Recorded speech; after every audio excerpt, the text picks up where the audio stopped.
This week's Jersey Oddcast is jam-packed like the Garden State Parkway on a weekend in the summer. We've got construction zones popping up like summer zucchini, a Wawa possibly pumping more than just caffeine, and rumors of a giant warehouse landing in Atco like it's auditioning for a Marvel movie.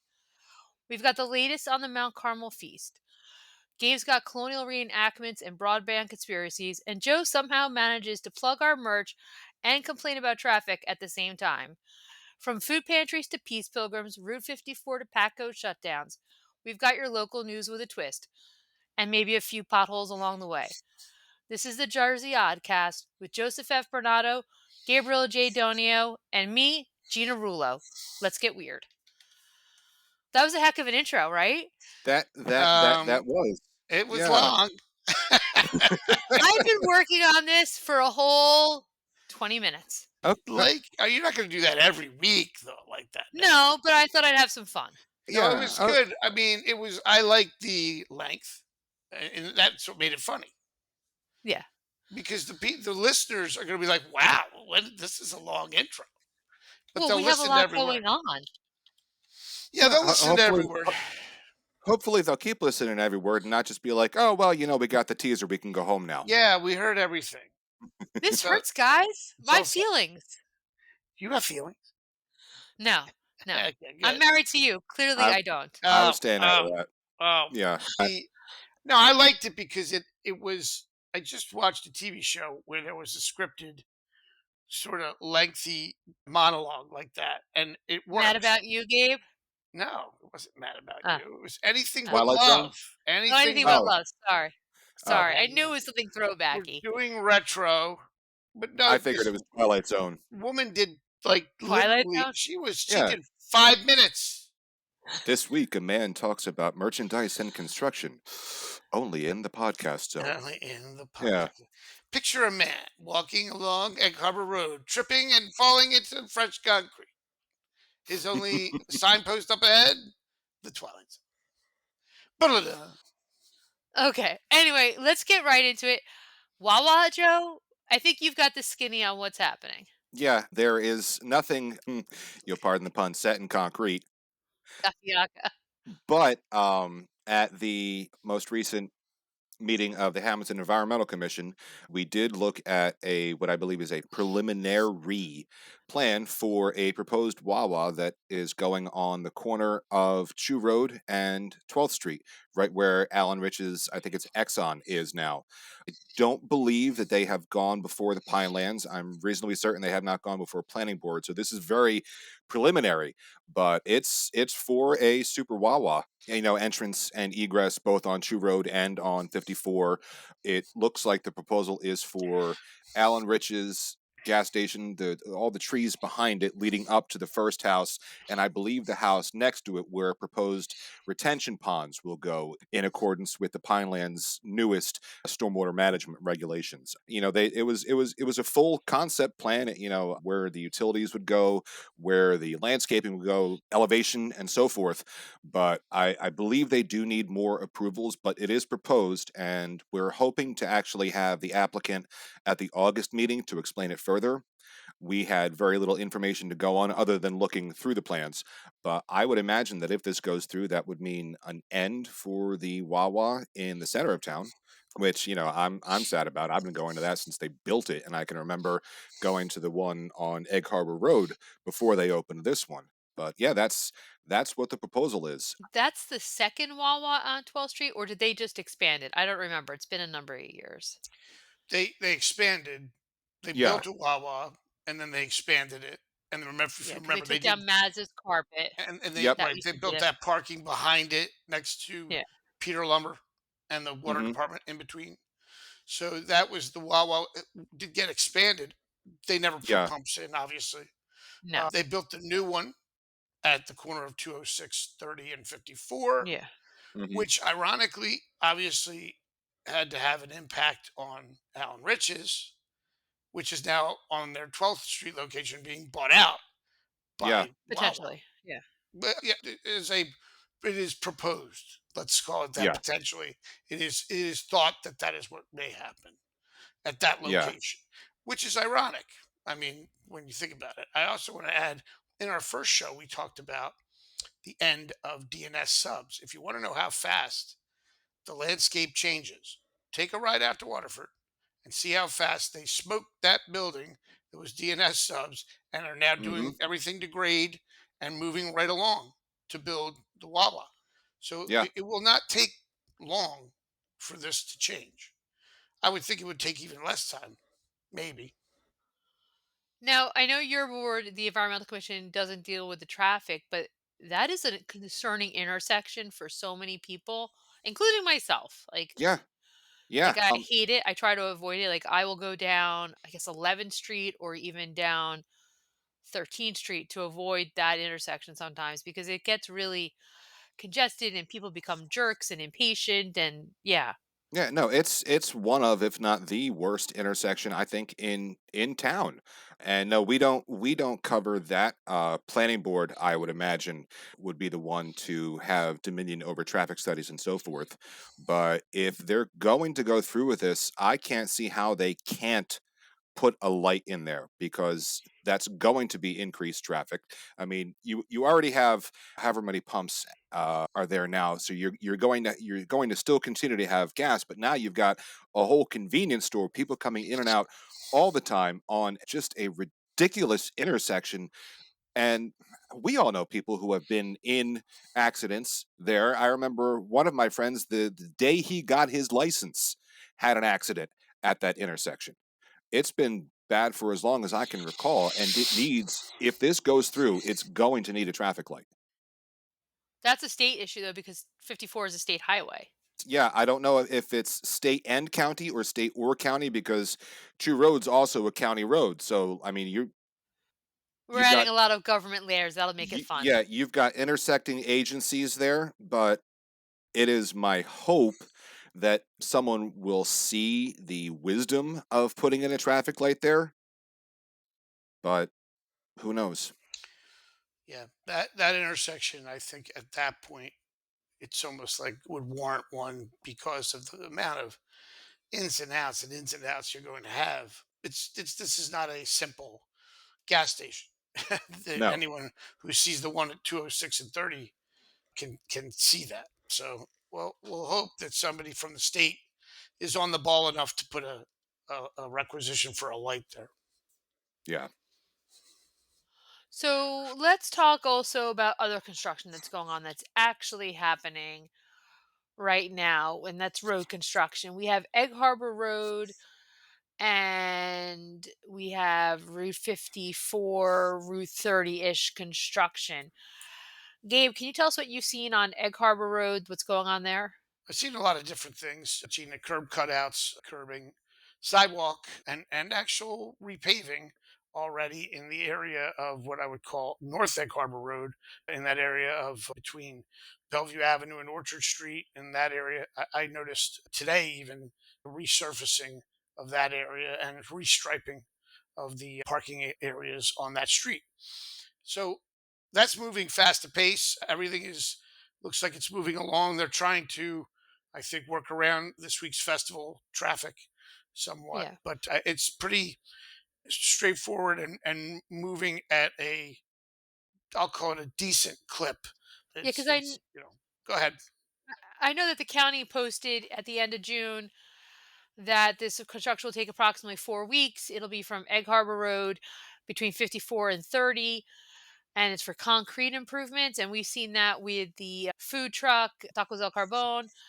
What is that, Peach and Egg Harbor Road, that they Hmm. had some make some adjustments for their location there to allow for that curb sidewalk construction going on. Yeah, I mean, Yeah. I think what you're going to see is a vastly improved area, and I think Joe will talk a bit about 54 as well, where a lot of these, upended slabs of concrete are being eliminated now. In some areas, you can really recognize where all the trees were, the monument trees that had once lifted the curb and sidewalk, but now they're gone and been gone. But they're Yeah. they're now correcting the sidewalk and making it level. It's something that probably we all just dealt with and didn't think needed necessarily to be done. But now that it's being done, I think it is a big improvement. Oh yeah, it's one of those, they because that condition has persisted for years, so we're just used to it. And now we're like, oh, this looks so much nicer. Yeah. Yeah. Not fun. Yeah. And Joe, what's happening with 54? What are we seeing? We're seeing much of the same, especially near the pike and moving towards the center of town. A lot of concrete work, a lot of curb work, and so forth. This is, I believe, part of the massive plan for Route 54 that the town has been preparing for years, which is. Which, if I'm not mistaken, at some point will also include new water utility lines being run on the 12th Street side between like Second Road and First Road. But right now they're more towards the pike and they're moving towards the center of town. I know there are a lot of trees that have X's on them that are slated to come down as part of this project, which is good because a lot of those big old trees are close to the road and had their anchor roots either damaged or eliminated completely during the last complete resurfacing, which was what, 2010, 2011, I think. Yeah, That something like sounds right. that. Mhm. Yeah, and depending on how long it takes to get down to the block in between First and Second Road, I would think that if they are going to actually have a Wawa there on the corner of Chew, then when the state comes through and redoes everything, that would be the perfect time to lay the infrastructure for a traffic light. Just putting that out there because I do know that traditionally, once road work is done, there is a 5-year moratorium on any sort of curb cut into the road, any sort of utility work that needs specific approval either from council if it's a town road or from the state. So since they're coming down anyway, that'd be the time to do it. I love your optimism. I don't think government works that fast. Oh no, no, of course it doesn't. Absolutely not. I'm just saying that would be logical. That doesn't mean it's going to be practical. Right. Right. Makes sense. Makes Yeah, Hammonton sense, and New makes Jersey Hammonton sense. and Jersey sense. We'll keep an eye on all that for sure. This is a great time for people if they want to move to South Jersey, especially Hammonton, to look for a home. It's summer. You can see what your property could look like in full foliage. Gabe, if people are looking to move or relocate their business to South Jersey, who should they call? They should call Phil Carr at Crowley and Carr Real Estate. Crowley and Carr is the best place in town to find the best place in town. If you're looking to buy or sell your home or commercial property in South Jersey, give Phil Carr a call and call them at 609 561 0505 or go to Facebook or Instagram. Thanks, Gabe. There's another giant warehouse coming to the region. PNK Group has officially finalized the acquisition of a major land parcel in Waterford, right here in southern New Jersey. This deal closed in June 2025, and the newly acquired site, called PNK Waterford, covers more than 53 acres. So, what's the plan? PNK Group will develop a brand new industrial facility totaling roughly 270,000 square feet. It's another step forward in the company's growing presence across New Jersey and a big boost to the region's logistics and industrial infrastructure. The Waterford site sits right at the crossroads of Route 30 and 73 with quick access to I 295 and the Jersey Turnpike. Within just 150 miles of the area, nearly 35 million people are touched, including the massive metro areas of New York City, Philadelphia, Baltimore, and DC. Now, what we also should remember is that in December 2024, P&K Holdings acquired a fully entitled 25-acre site at 7 Waterford Road from Quad Partners LLC for an $8.2 million deal. That's in Winslow Township. This not far. That development is approved for approximately 280,000 square foot facility and is right near the expressway entrance. So, surrounding Hammonton, we have approximately 550,000 square feet of industrial facility space going up. The space in Atco, Waterford, whatever you want to call it, is at the former movie site based on the map. So, the Mm, Atco multiplex, where so many of us saw movies for decades, is now going to be a lovely warehouse facility. Maybe they could turn it back into a movie theater. Like if the warehouse thing doesn't work out, just put a bunch, subdivide it up and put a bunch of screens in there. I don't know, guys. 500 and some thousand square feet. You know what the buildings look like. I Hmm. feel like those of us who grew up in Hammonton and the surrounding area know that this is not what we were used to seeing on the landscape. And I don't want to disparage anyone's project, but I do, and I know that towns need money and rateables, Hmm. commercial rateables. But man, I can't imagine a building like that, say on Route 30 in Hammonton. I can't No. imagine seeing that. And I look, that sounds just like it's going to sound like a not in my backyard kind of moment, but it NIMBY. is.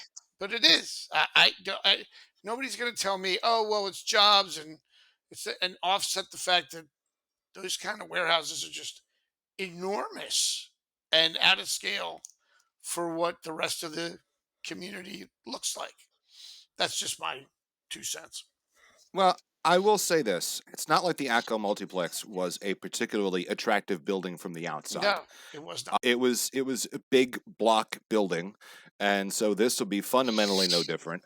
It is jobs. It's rateable.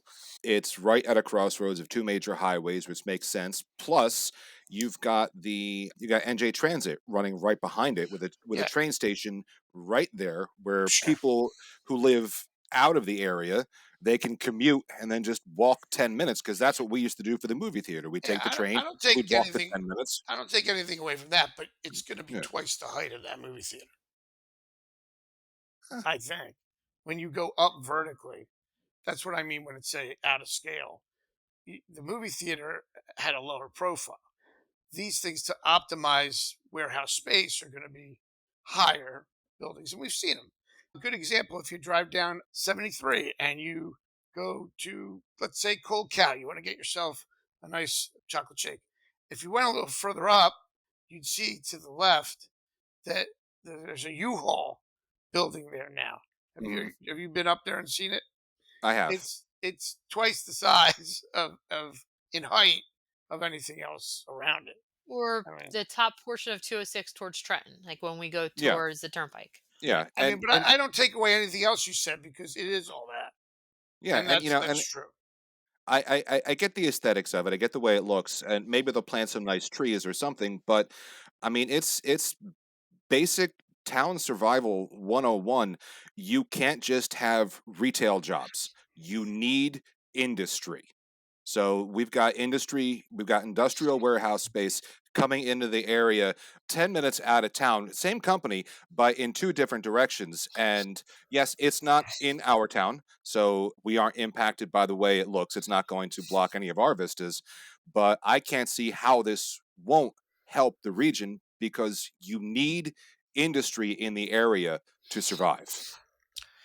Like I said, I think you can have industry and still, if you have the money to build a quarter of a million square foot building, you could spend a little money on the outside to jazz it up and make it look a little more than what these buildings look like. And that part, and that's just for the rest of us who have to drive by it. Not taking nothing away from the jobs, the rateable, and it's a clean rateable, and it's also Mhm. it doesn't impact the schools. That's the Yeah, other thing. exactly. So Exactly. you take nothing away from all that. I just wish they made them look a little more human scale and not And like not, star not destroyers coming through the crop of yeah, Well, it. that's not on Like, the town and municipalities and their codes then. right, yeah. exactly. Well, yeah. Well, I'll make the point on that point, Gina, about we always talked about the Ecker drug.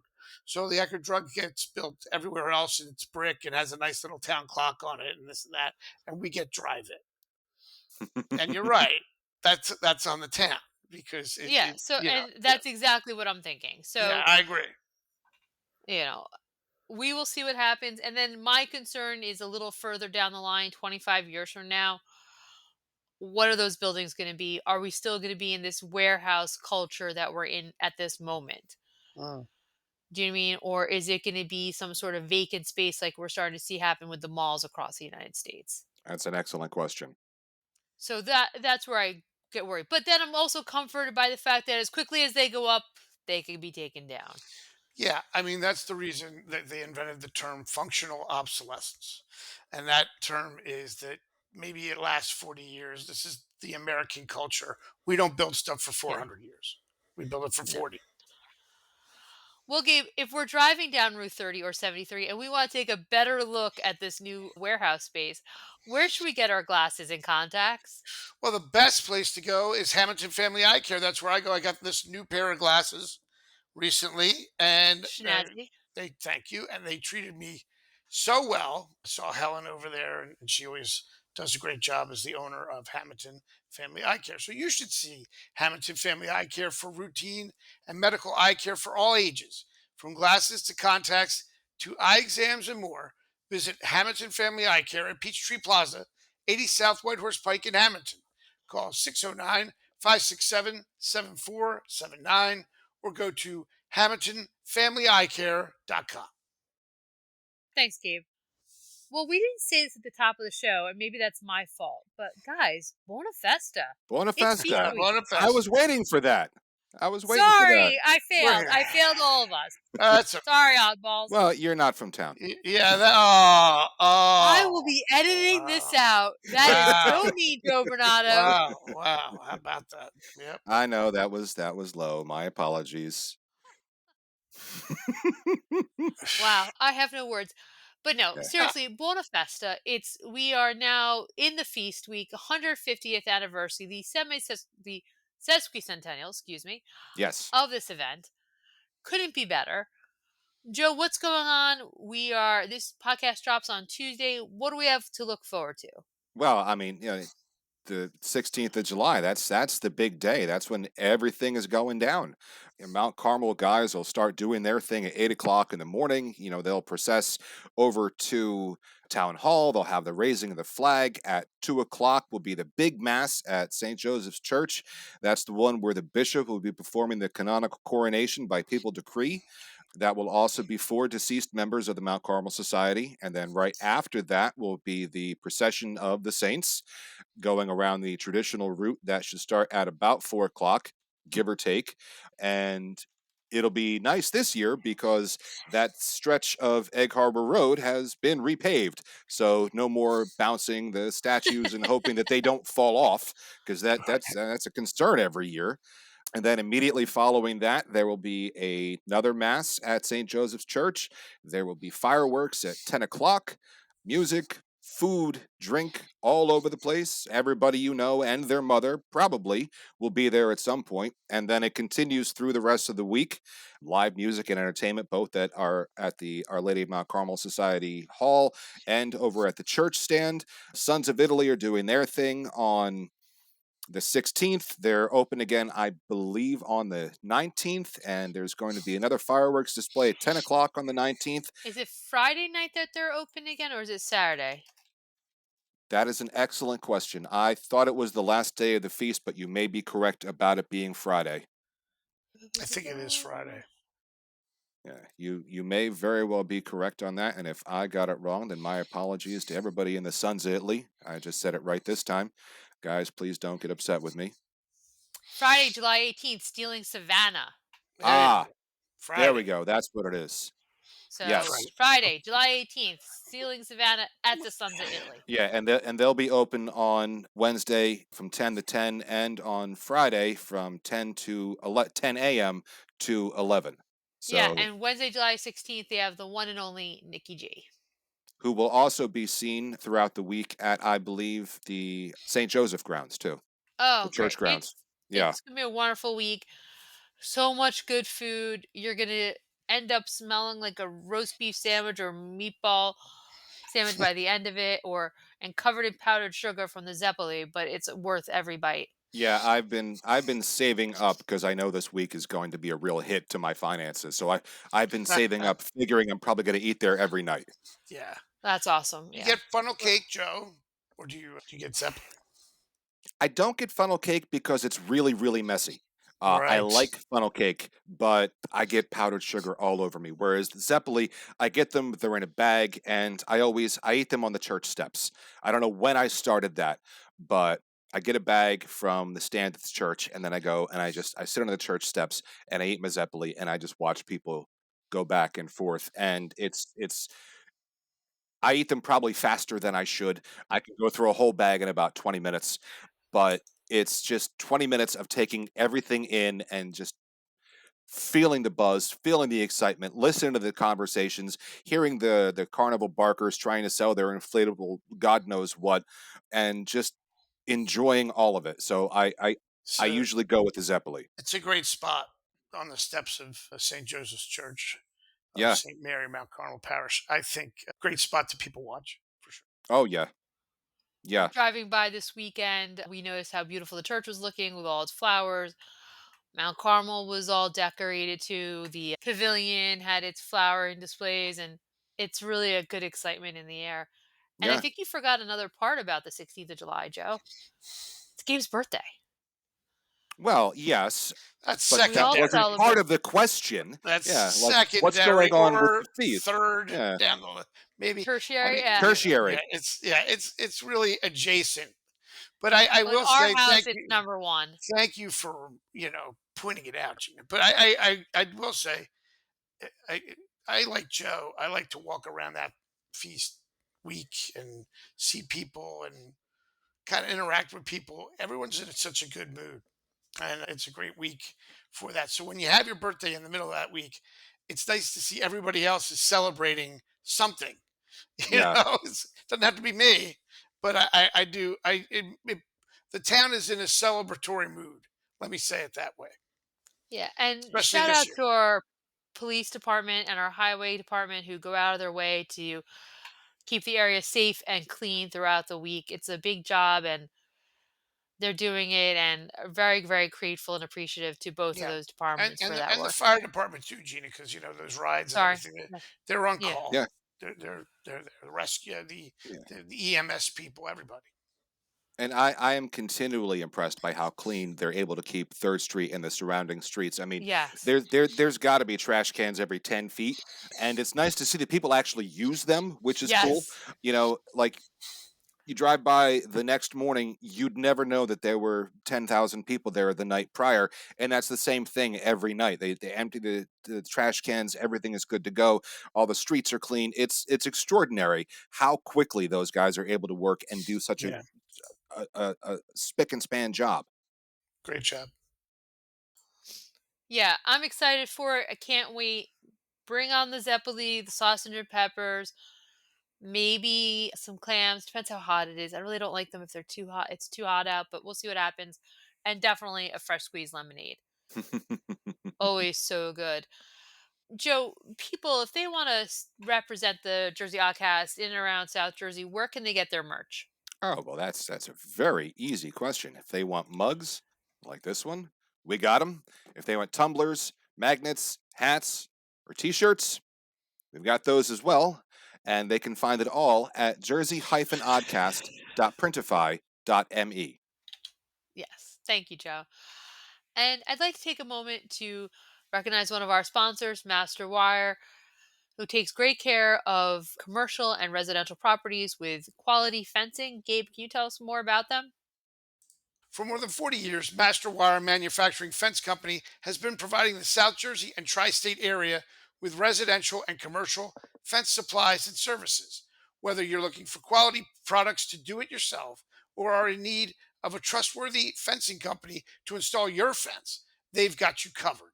Master Wire Manufacturing Company Fence Master Wire Manufacturing Fence Company provides the highest quality products and customer service to each and every person who walks through their doors or gives them a call.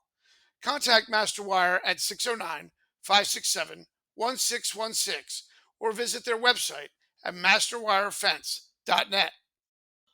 Thanks, Gabe. It's hot. People want to cool off, so they're going wherever they can. And one popular spot in this area is the Weymouth Furnace. The county has issued some parking reminders. Gabe, can you let us know what's going on with the Weymouth Furnace parking reminder?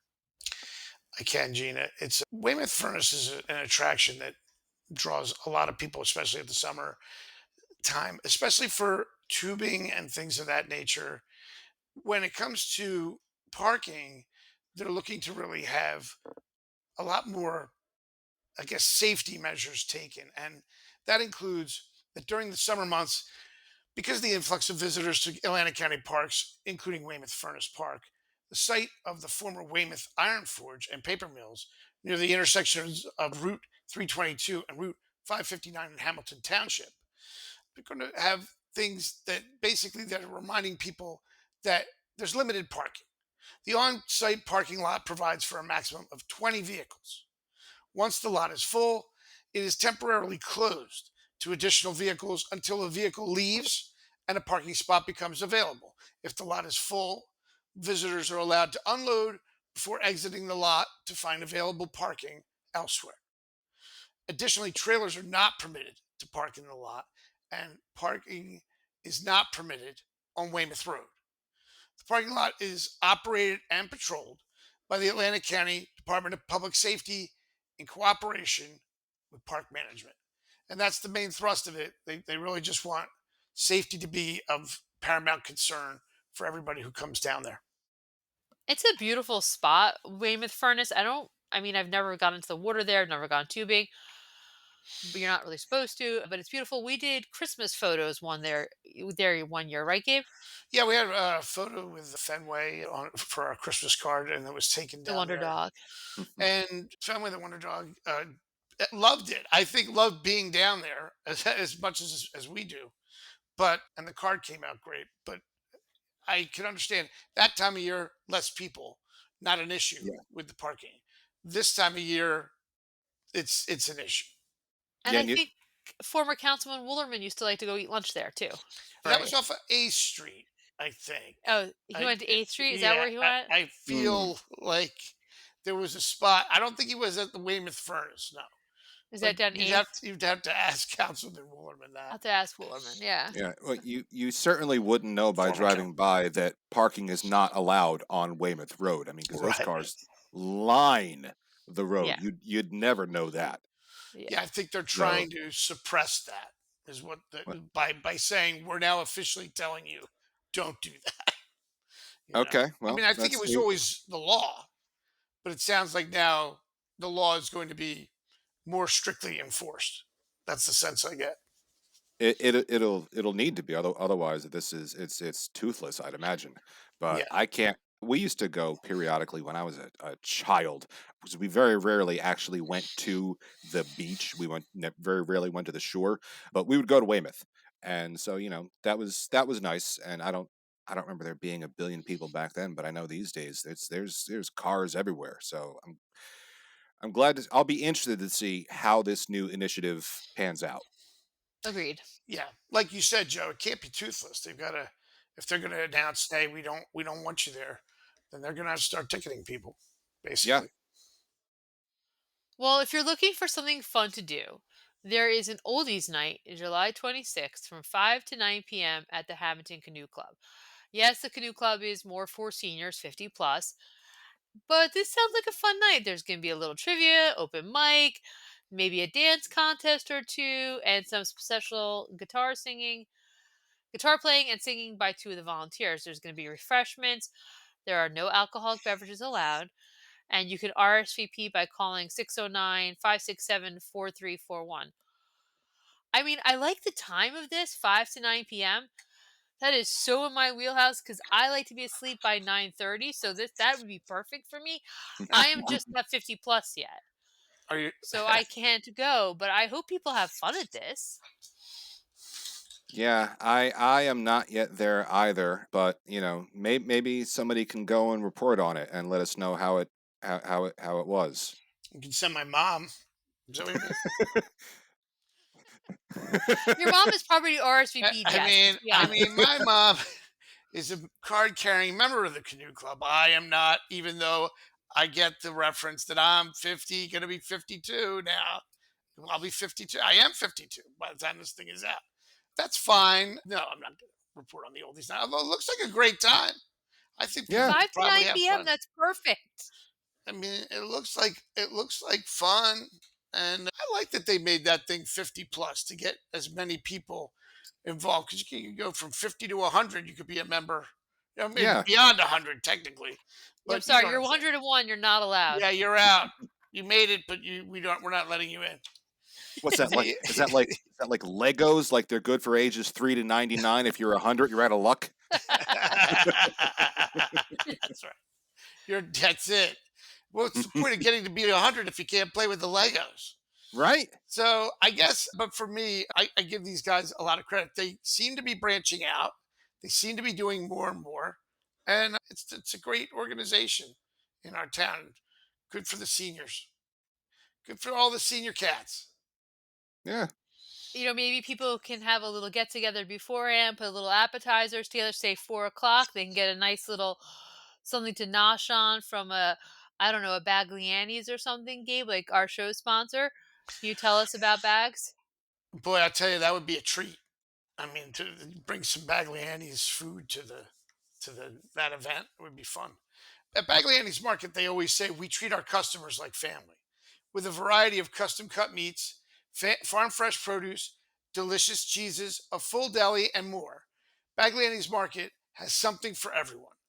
They are famous for their wide variety of authentic Italian specialty products. Try their Italian bread and rolls, prepared foods, and homemade pasta. Follow their social media for weekly loyalty reward promos. Bagliani's Market is located at 417 12th Street in Hammonton. Call 609 561 0693 or visit Facebook and Instagram for more information. Earlier in the show, we talked about road construction. Let's talk about construction. And I know, but some people don't know what is being built at Broadway and 30. Joe? It's a car wash. That, It's yeah, that's it. it's a car wash. It's been discussed, it's been verified for months. If you were listening now, if you were wondering at any point, it's going to be a car wash. Please don't And post on social media again asking what it's going to be. It's a it's car wash. it's not a Chick-fil-A. It's a car wash. What happens when Joey or Jane Hammonton are adamant about that it's something else? How do we No. reinforce it?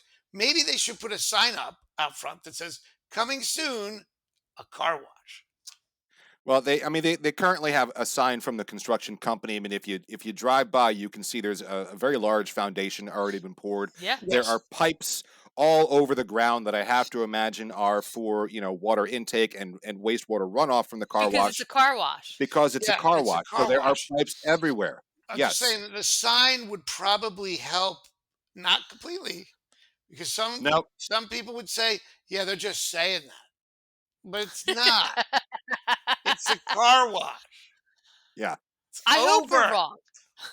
Yeah. Yeah. Can you imagine if something up? Oh no, it's a Popeyes.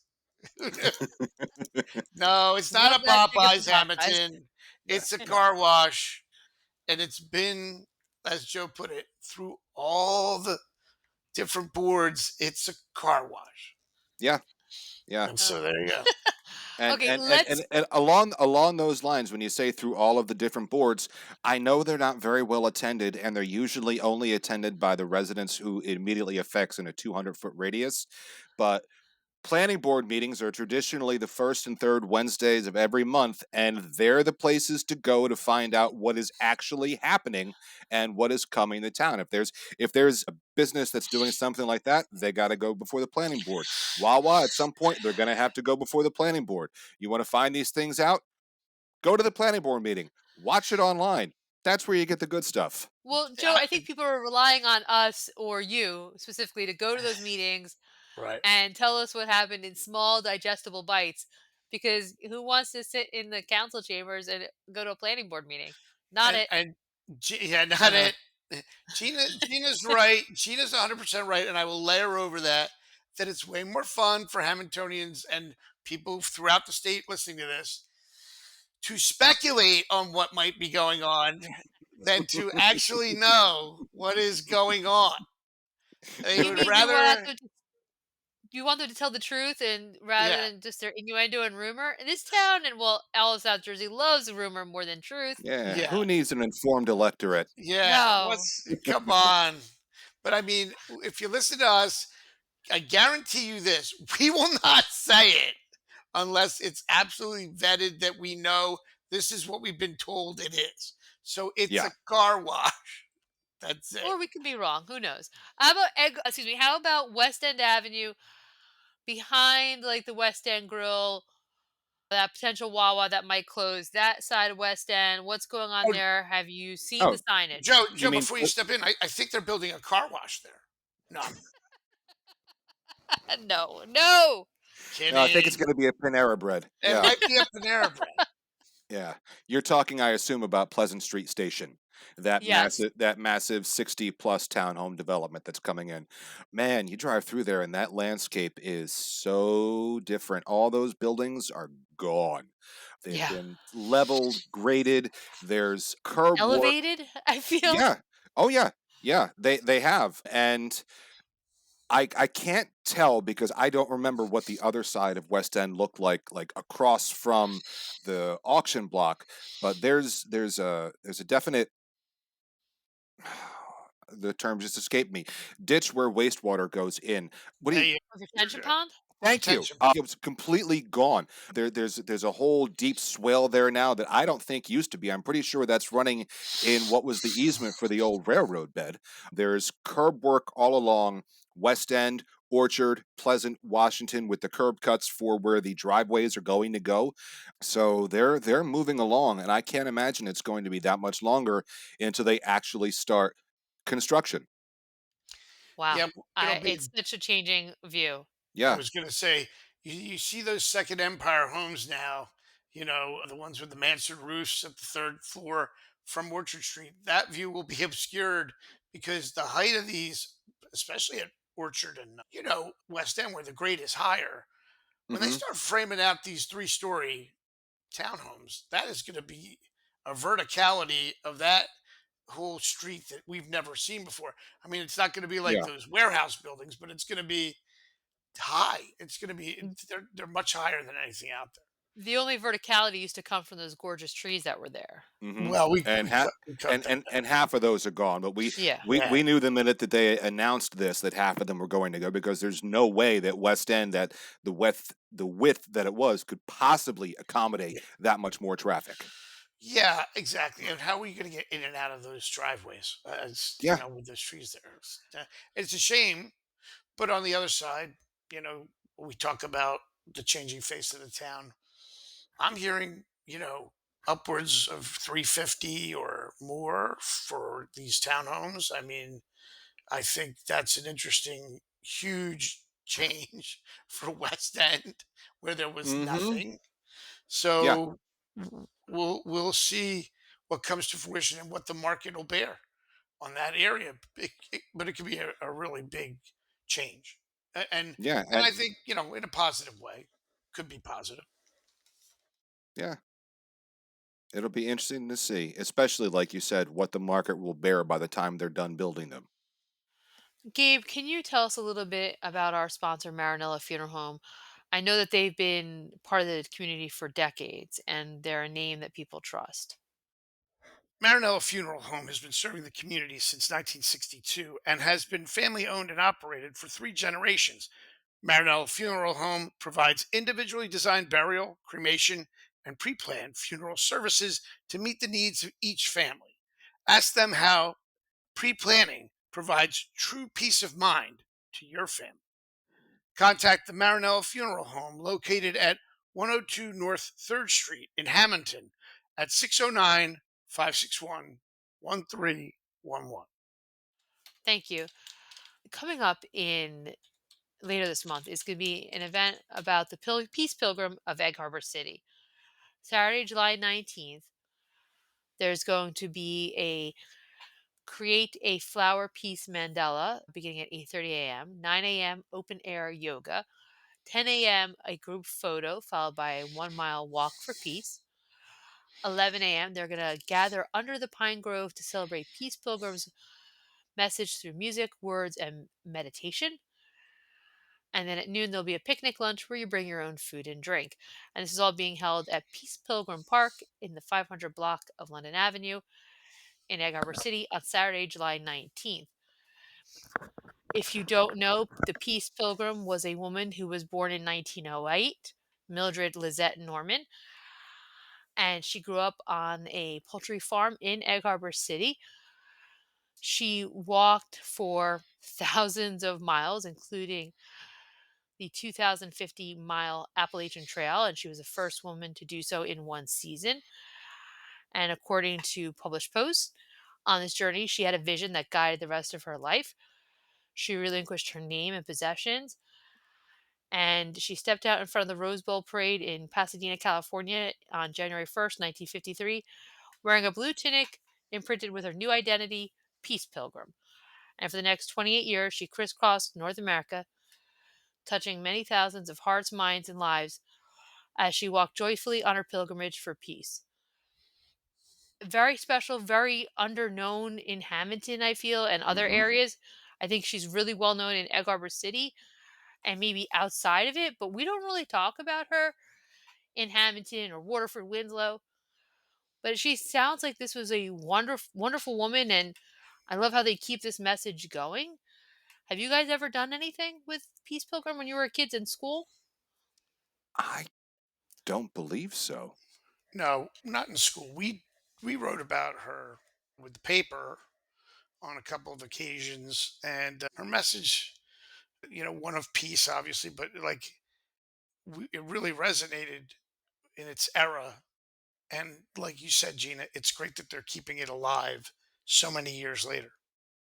Yeah. Yeah. So that's Saturday, July 19th in Egg Harbor City. Starts 8:30 in the morning, and it's a rain or shine event. Please go check that out. It should be a very special day. Also coming up, we have some colonial times in Batsto. Gabe, can you Gina, give us the 411?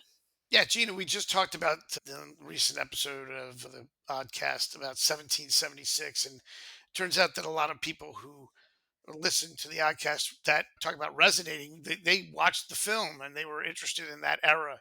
And if they are anywhere near Batsto coming up on July 9th, Saturday, July 19th, excuse me, they should come out and check out this Colonial regiment that is bringing history alive at Batsto, which is perfect, for that as a setting. As we all know, Batsto, a Revolutionary War era, originally a blast furnace for munitions, cannonballs, things like that. So what they talk about is that the rattle of musketry and thunder of cannon will mix with the sounds of fife and drum as the Second Pennsylvania Regiment of the Continental Line opens a window to the past and presents a vivid and exciting look at the soldier of the American Revolution in historic Batsto Village on Saturday, July 19th. The 2nd Pennsylvania Regiment is a colorful and authentic recreation of an actual patriot military unit that fought in the War for Independence. Founded in 1966, the organization is made up of history buffs from 6 states who have dedicated themselves to show the true appearance and tactics of the 18th century soldier. This is a free event, but there is a charge per vehicle to enter the park from Memorial Day to Labor Day, so obviously that'll be charged. I don't think it's a very high fee. No. And essentially, it's not just a reenactment, it's a full immersion into the life of a Revolutionary War soldier. You'll hear the stirring sounds of the fife and drum, see authentic uniforms, and witness the battlefield tactics that helped shape a nation. And again, it's free, and it'll be Saturday, July 19th at Batsto Village from 11 a.m. to 4 p.m. So cool. I Yeah. love the idea of this. Yeah, I've always enjoyed. I know that the release says that it's not just a reenactment, but I don't necessarily have a better word for it. I've always enjoyed reenactors, whether Revolutionary War reenactors, Civil War reenactors, and Lord knows there have been plenty at Batsto through the years, and I can't think of a better place in the area for it. And they're always a lot of fun. Yeah, and it's cool to see the time they put into it. I mean, these guys really do their homework and look Hmm. the part, act the part. It's pretty cool. Yeah, And if you like that era, it's right in our backyard, and it's Yeah. free, even better. that's That is a great point. Free, that's a value we can all get behind. And when I'm thinking of Yeah, bring value the and I kids. thinking, oh, yes, and learn something. Even though it's not school season, you can still be learning. Absolutely. And if you want value and you want to learn about quality insurance, who should people call? Well, they should see Diversified Insurance for all of their commercial and personal insurance needs. They are a value added firm. They provide unsurpassed service, consult with you to determine your needs, and offer you a choice of insurance plans and programs. They are a value hunter who can find the best combination of coverage, service, and price. Contact them today at 609 567 7771 or visit their website at diversifiedinsuranceofnj.com. Thank you very much. I appreciate that.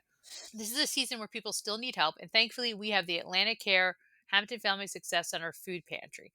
It's every Wednesday from 10 a.m. to 12 p.m. and from 4 p.m. to 5 p.m. And food is distributed at one time slot only, so once per week you can come. Dry goods, fruits, and fresh vegetables are all provided by the Community Food Bank and distributed by the Hammonton Family Success Center at 310 Bellevue Avenue. For more information, please call 567-2900, and that's, of course, area code 609. This is just another way that the Hammonton Family Success Center works to serve the community, making sure that people are well fed and have food every Wednesday is a big commitment by the Success Center, and I love to see that they're doing this and that they keep it going all year round. Yeah, agreed. It's a vital service and it's wonderful that they do it. And you can't help people enough. If there's one thing that we've all learned, right, that if we're in a position to help others, do it. It's as Yeah, simple as that. it's a moral imperative. Yep, without a doubt. The Stockton University at Kramer Hall is going to be having an event. It's through the Stockton Center on Successful Aging. Gabe, can you give us a little more information about that, please? Yeah, this is a nice tie into what we were just talking about with colonial America. We have this society on center, excuse me, on successful aging at Stockton University. And what the program is going to be is declaring independence to establishing rights, connecting the Declaration of Independence to American governance. And in the session, they're going to cover the history of the complaints listed in the Declaration of Independence and how these informed the development of the Articles of Confederation, which were the precursor to the Constitution, and then ultimately the Constitution of the United States and the Bill of Rights. So the dates are going to be Tuesdays, August 5th, 12th, and 19th from 10 a.m. to 11:30 a.m. in Hammonton. The instructor is Dr. Jess Bonham White, who is a professor of criminal justice at Stockton University and an affiliated faculty member of the MA in Holocaust and Genocide Studies program, the Master's in Holocaust and Genocide Studies program. She studies Homeland Security and policing and is currently engaged in a long term research project on policing in Northern Ireland. She has a BA in archaeology from Washington University of St. Louis and an MA in anthropology, Northern Illinois University, and a PhD in anthropology from the University of Iowa. So Dr. Bonham White is a resident of Hammonton and is active in humanitarian work as a volunteer with the New Jersey region of the American Red Cross. So these three events again are August 5th, beginning at 10 a.m. and ending at 11:30 a.m. August 12th, same time. August 19th, same time. And isn't it great to have an educated local person in a facility on Front Street where you can just go across town and engage with a really interesting topic? What do you guys think?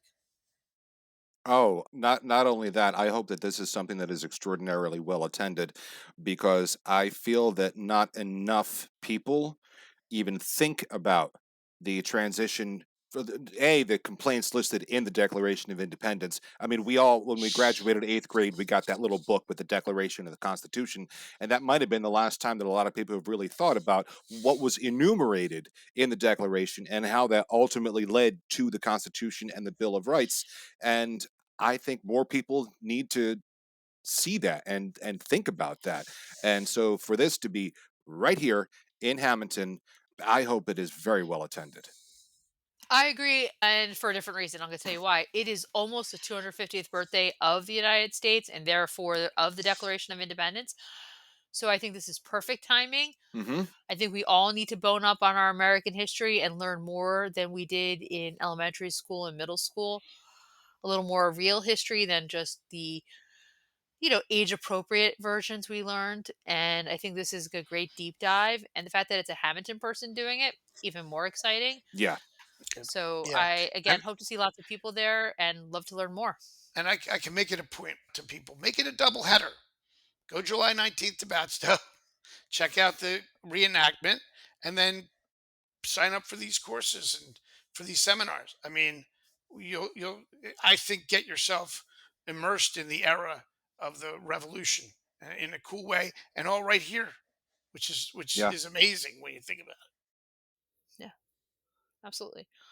Well, as we all know, it's odds and ends time. And I love finding odd things about New Jersey to share for our weekly discussions.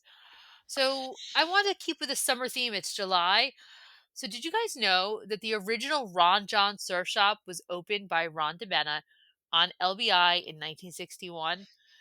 He shaped surfboards as a pastime and he began selling the surfboards out of his tiny shop. Now much larger, the shop remains one of the most famous landmarks at the Jersey Shore, and you can see his stores in other Jersey Shore locations. And I just think that's so fun. Like, it's 64 years old. He's just making surfboards and then it expanded out. And everyone knows the name Ron Johns when it Oh comes to yeah. the Jersey Shore. Yeah, you can't go to a shore town without hitting a Ron John surf shop. That's for sure. I think we all have probably still have Ron John stuff like in a trunk somewhere in the basement that we bought when we were in high school. it. Right. Uh, Probably. Yeah. Have you Yeah. guys ever surfed? No, not me. Yes, all the time. I go for a nice swim and then I get on a surfboard. Oh, Joe can't. Yeah. Although I Oh, will. shoot. Yeah, Joe Yeah. can't do it. Although I will Can't say do it. You might.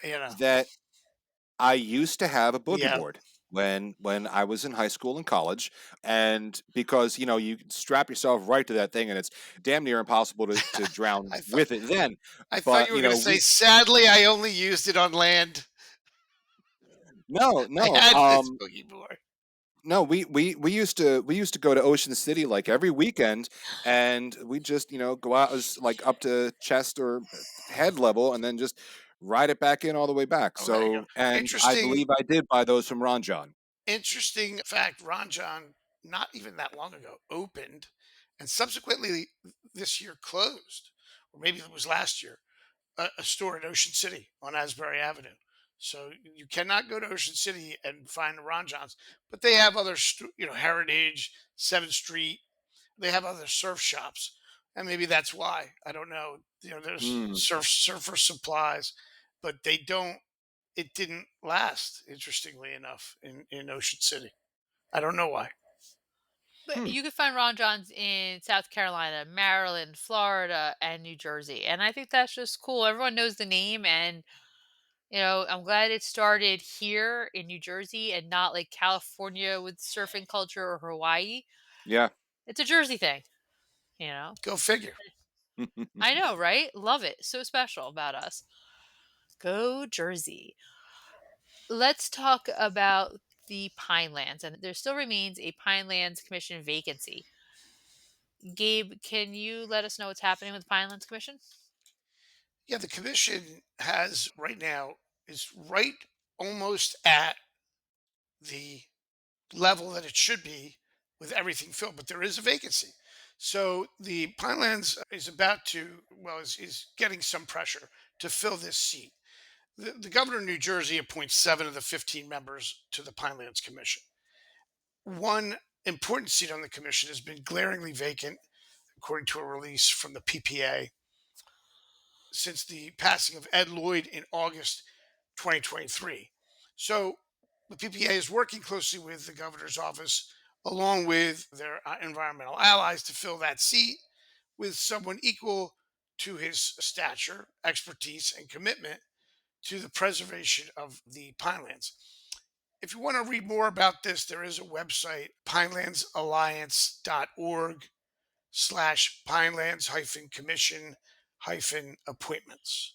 You can go to that page and get a lot more detail on what they want to do to make this thing happen. But Gina, at this point, and Joe, it's basically that there's four commissioners that are serving right now on expired terms. Another commissioner's term is set to expire on June 28th, excuse me, expired on June 28th, 2025.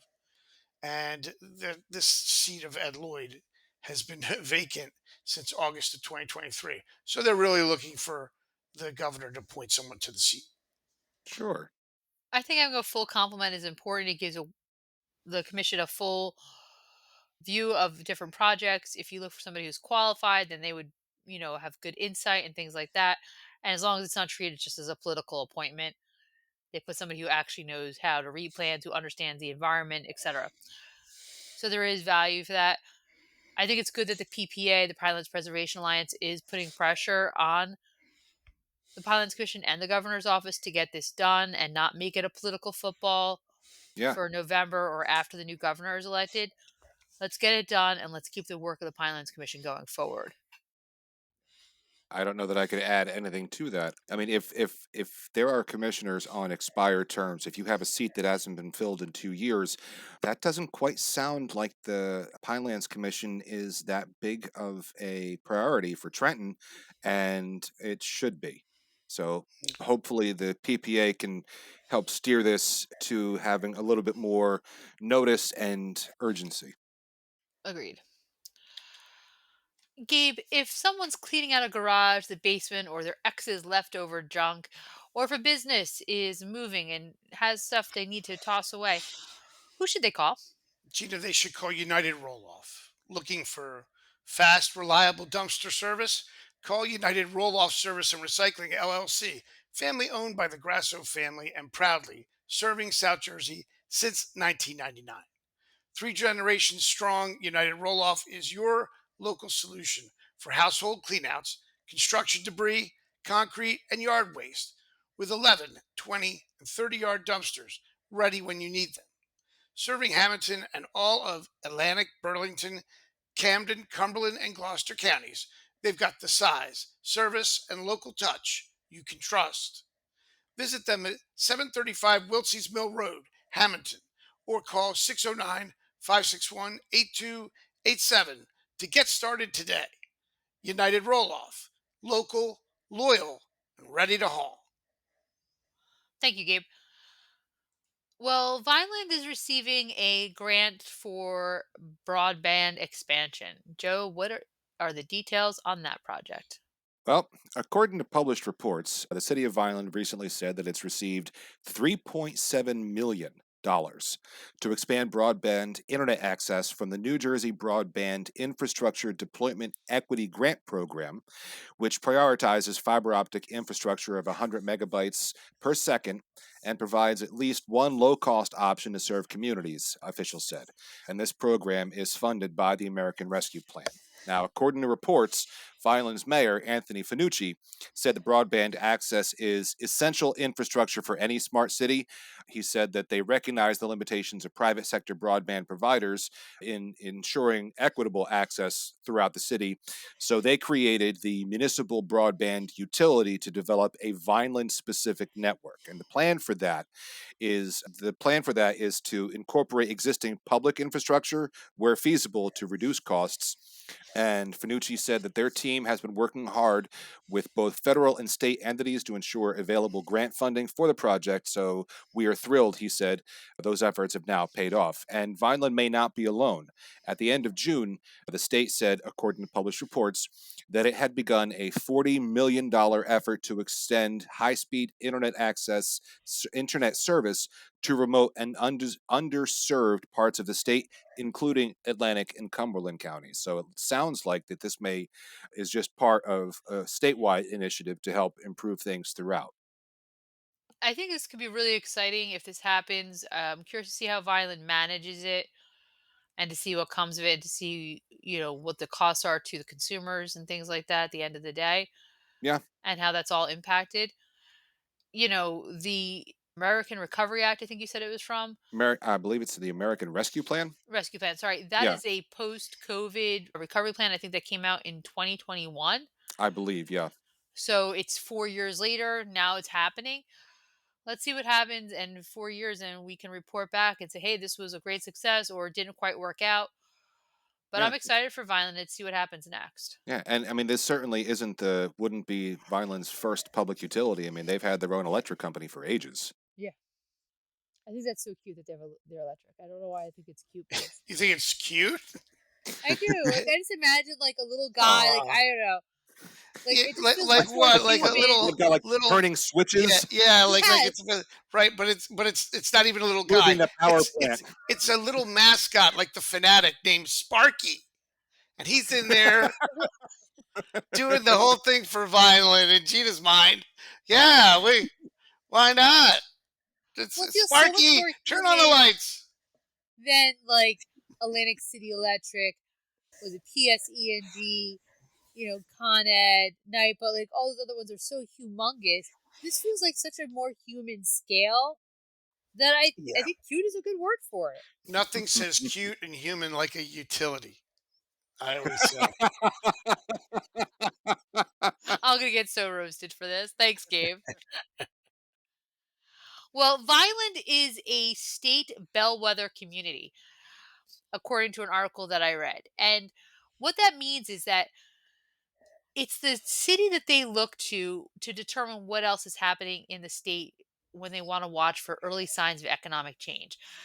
It's one of three places in the state that Market Beat watches, and Vineland made the list. According to the new survey from Market Beat, it asked over 3,000 business leaders, where do changes show up first? And Vineland made the list. Home to farms, big produce auction, and strong healthcare and retail sectors. It makes it unique. Market Beat says that when things shift, like grocery traffic slowing or farm hiring dipping, Vineland often reflects that early. It's outside the big city bubble, making it a window into how working class and rural communities are feeling the pressure. And while economists look at trends like public transit use, most business leaders say they watch the people, store closures, restaurant traffic, and layoff rumors to see what's coming next. Vineland might just be New Jersey's economic early warning system.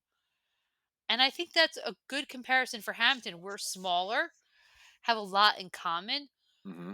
So if we keep an eye on Vineland, maybe we can anticipate what's going to happen in Hammonton, Waterford, Egg Harbor City, etc. It makes sense. I mean, because there are a lot of parallels.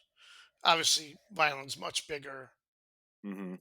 greater industrial base, but there's the agricultural base that's similar. And I think there are things you could say, okay, well, let's look at Landis Avenue and the downtown there. It's much bigger than Hamilton, but how are they doing? And if they're not doing well, maybe we're not doing well down the line, or vice versa. If we're doing something right, maybe we could be a bellwether for them. I don't know, but it's kind of interesting. I never thought of them that way. No, I mean, especially when you consider how, yeah, Hammonton and Vineland are very similar, but say Vineland with many of the municipalities up north of Trenton or even Trenton and beyond, they're not nearly as agrarian. They're a lot more urban. So for Vineland to act as a bellwether for the entire state takes me a bit by surprise, but I can see the logic of where it's coming from. Heads up, late night riders. PATCO is rolling out new overnight weekday service changes starting Monday, July 14th, so yesterday, as part of a phased 6-month pilot program aimed at boosting safety, cleanliness, and system efficiency. These changes apply to weekday owl service only from 12 a.m. to 4:30 a.m. Monday through Friday, when ridership is typically very low. According to published reports, it's about 25 riders per hour across the system. The weekend overnight service is not affected. Phase 1 began July 14th and will reduce the train frequency every 2 hours with rotating station closures for focused cleaning, maintenance, and safety upgrades. Stations will temporarily close in 2-week increments, while others, usually closed overnight, will reopen during that time. Then on September 1st, Phase 2 begins. PATCO will suspend all weekday overnight service. No trains and no station access between 12:01 a.m. and 4:30 a.m. Monday through Friday. This full shutdown allows PATCO and the City of Philadelphia to conduct deep cleaning, infrastructure repairs, and public safety efforts, especially in the center city concourse areas. This collaboration follows months of joint planning between PATCO, DRPA, and the City of Philadelphia, with leaders emphasizing their shared commitment to cleaner, safer, and more secure transit systems. Riders are encouraged to check updated schedules and station access before traveling overnight by visiting ridepatco.org or by following PATCO on social media. I get it. I know why they have to do it. I'm just worried about people who don't work a normal schedule, nurses, certain construction officials, other emergency service people who maybe have to be at work for 5 a.m., 6 a.m., Hmm. and this is going to affect them. Or people who are in the service industry who get off work on a Thursday night at 11:30 and need to take a train home. Yeah, or people who go into this city for a concert or an event during the weekday. It gets out at 11:30. By the time you get to the train station, it's past 12 o'clock. And now, I mean, I again, I get it, but this Yeah. is going to be wildly inconvenient. And that being said, yeah, those stations are dirty. They Yes. need the work. They really need the work. And Yes. Like you've got to 5 do years it. ago, they needed Yeah, that work. Yeah. you've got to do it at some point. So I get it, but at least it's not on the weekends because whoo, that would be That would horrifying. be Problematic. tough. Yeah, Tough. Well, Gina, what did you say they call the overnight trains? Owl. Is it like a thing, an abbreviation for something, or no?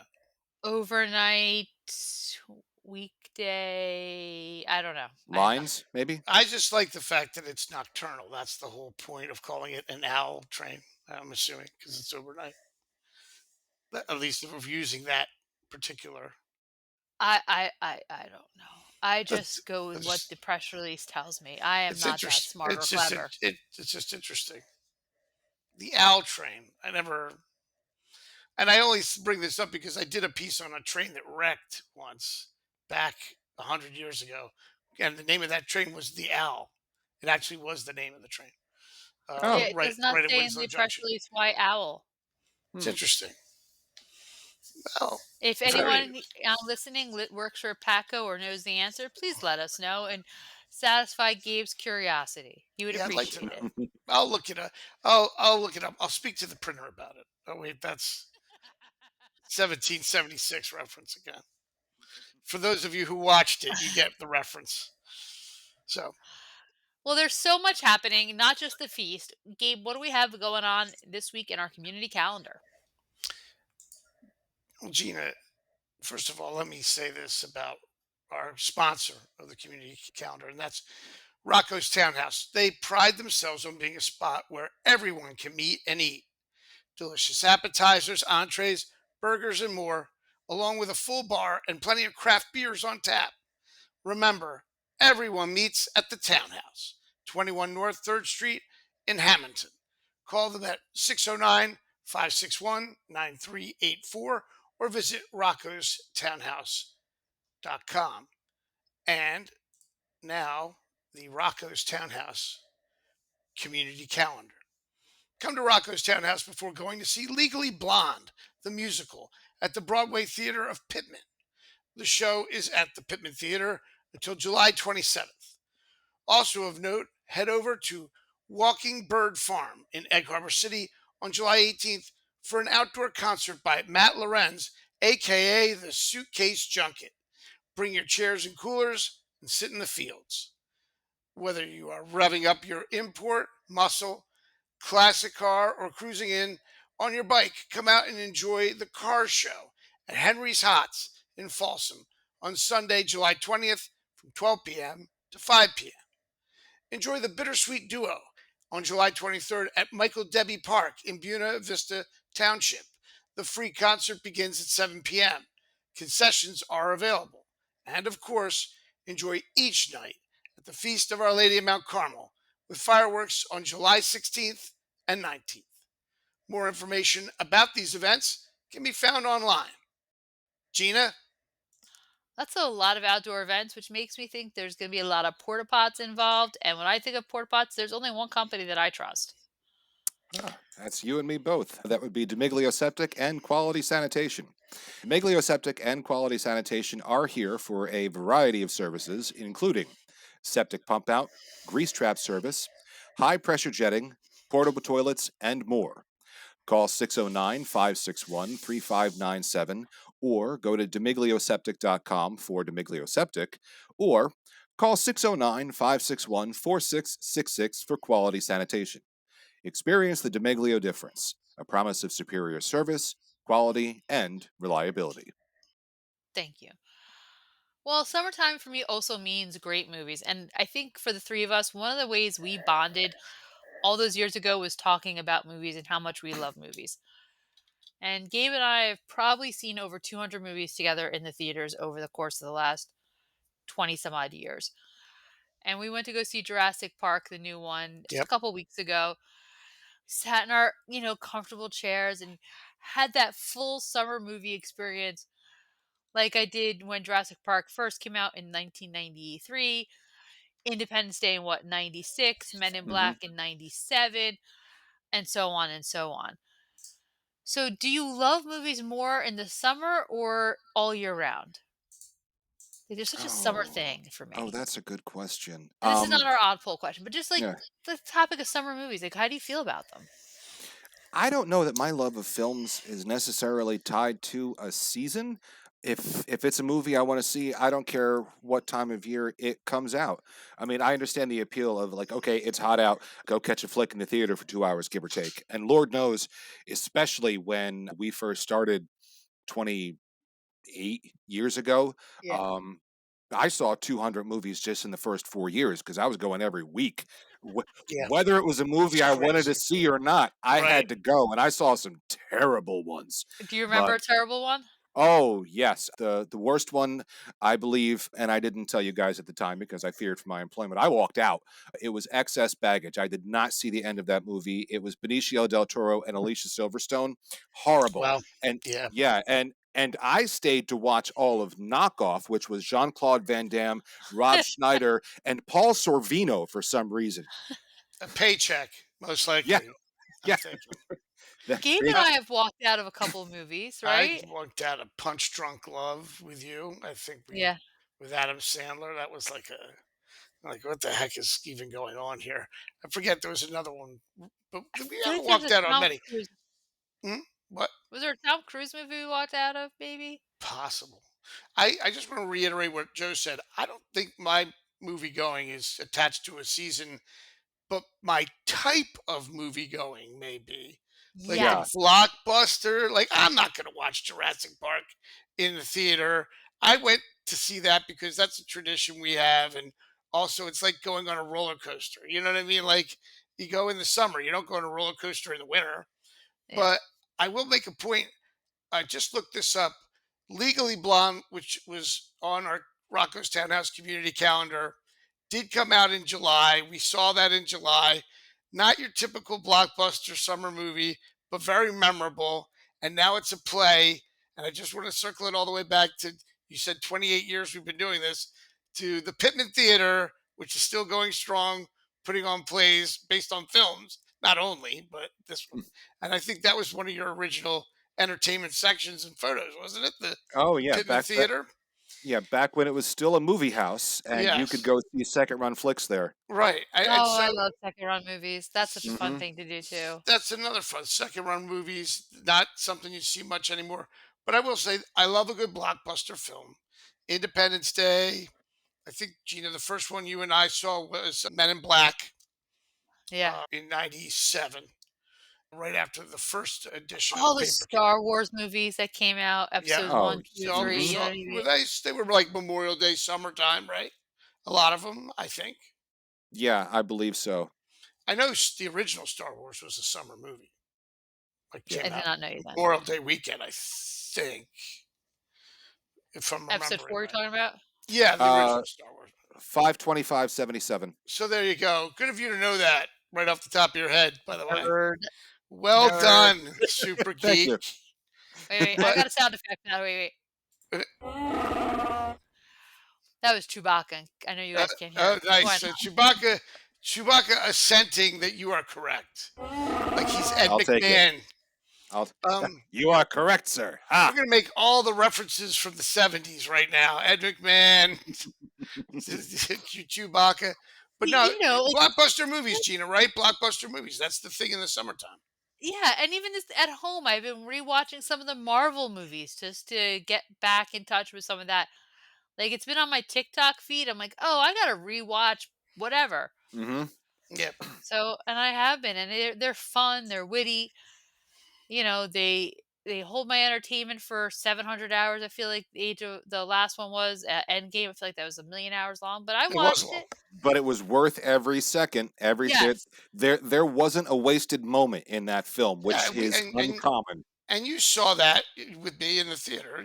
Yeah. The end game, I guess it was. And I Yeah. mean, Yes. those things I think you remember it more when you watch it in theater.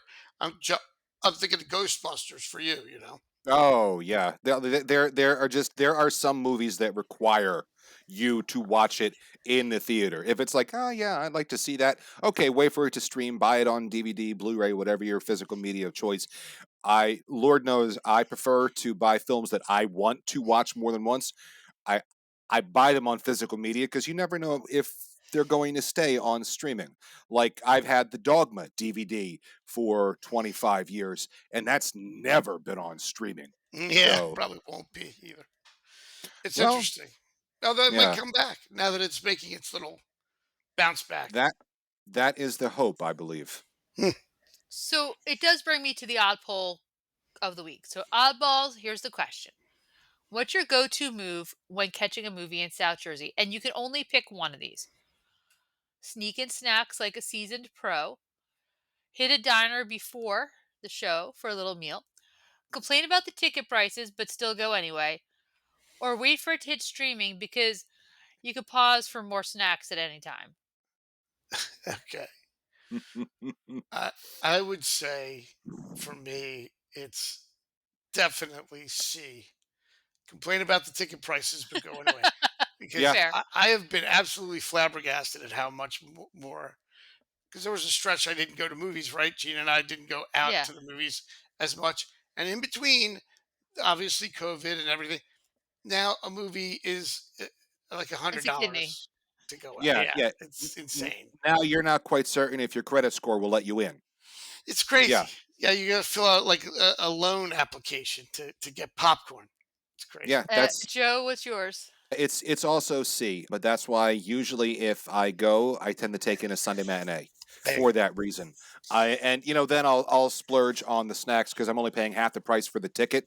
And I know last time I went, there was like Cheetos popcorn that actually had Cheetos inside the popcorn, which I just thought was a miracle of science and modern technology.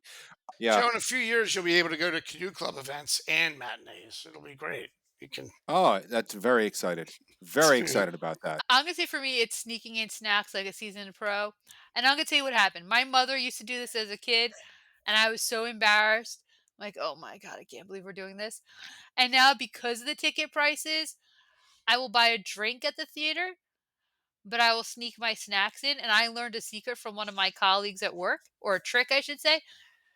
She puts her lower value snack at the top of her bag, and she buries the good stuff all the way at the bottom. So that if they confiscate the lower quality snack, she still has her good stuff at the bottom. Now, are we talking about like trying to sneak in snow caps or like a full antipasto salad? Like, I Yeah, think it's just treats, like snow yeah, caps, maybe some popcorn. yeah. okay, She's not trying to bring in a watermelon, Joe. Here's like my I filet mignon dinner. like I don't know, like you know what? I got this tray of ravioli. I'm gonna eat this while I Yeah, watch I'm the gonna have movie. this. This is delicious with my summer blockbuster I don't think lasagna. that's. Oh my god, you guys are nuts. But and so is she. But that is my thing. Is I am now my mother. Everyone says you become your parents. That happens. I am now sneaking in snacks. Oh no, my mother would not have. No, because that was wrong. It's not allowed. So we had to buy the snacks there. No, my mother would never do that. And I would say the worst movie I've ever seen in the theater was Howard the Duck. You saw that in the movie? Oh, I'm jealous. I My watched. brother, who's older, told my mother, "Look, this got like Siskel and Ebert's got whatever it is. Their reviews were like 2 thumbs up." And he lied to my mother about how good the reviews were for this. And you couldn't fact check back then. My mother believed him. We Her first sat there mistake. with him. We sat there with him and one of his friends were like, "What are we watching?" Like this was the worst movie. Well, yeah, and especially when you consider like the much of the subject matter of that film, we were too young to watch that. Yeah, Yeah, yeah. definitely too young to watch that. But Was that Leah Thompson in that? yeah, it was Leah Thompson and Duck. Jeffrey. What's his name? He was the father in Beetlejuice and the principal in Ferris Bueller's Day Oh, Off. the guy who's in trouble? Yeah, yeah, Yeah, yeah, yeah. well, yeah, The guy who, yes, that's being yeah. polite. Any, Yes, anywho. the man who's on a list now. Yeah, yeah.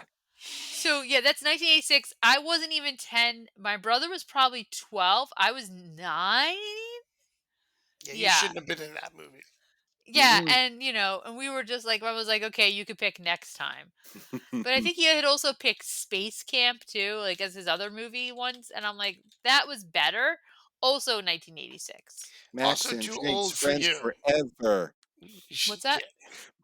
I was quoting the movie with a very young Leaf Phoenix who's now what's his Joaquin Phoenix, very young Leaf Phoenix in that movie. Wait, that's the same person? Yeah, Leaf Phoenix. You didn't know Leaf Phoenix and Joaquin Phoenix are the same person? They are the No. same guy. Yeah. Yeah. Uh, And he was in Space Camp, is what you're telling me. Yep, his name was Max in that movie. And he was friends with the robot Jinx. And Max and Jinx, friends forever. And Tom Skerritt heading up the space program. Yeah. I I may thought have watched that a time or I two. thought you knowing the exact release date for Star Wars was bad enough. This may be Uh, worse. I People mean, like well, Star Wars.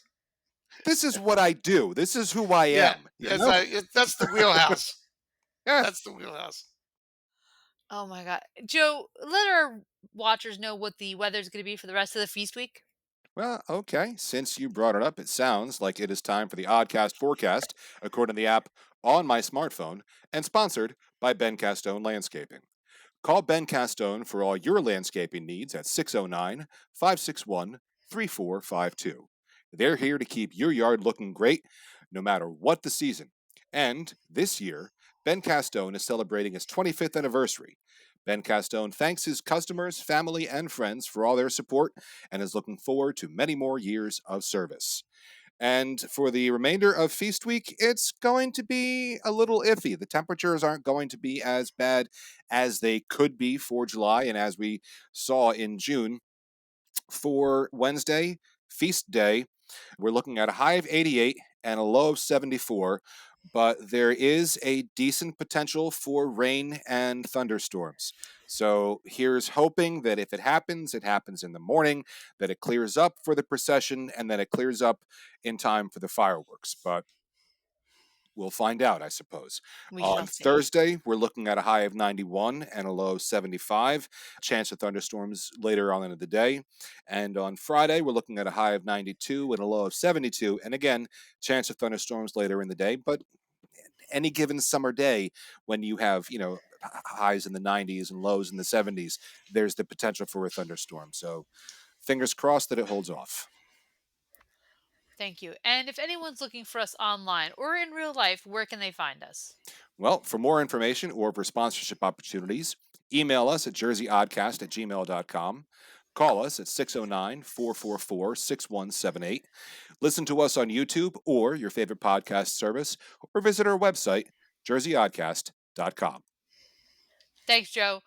We'll be back next week with more chaos, commentary, and community because someone's got to do it. Have a great week.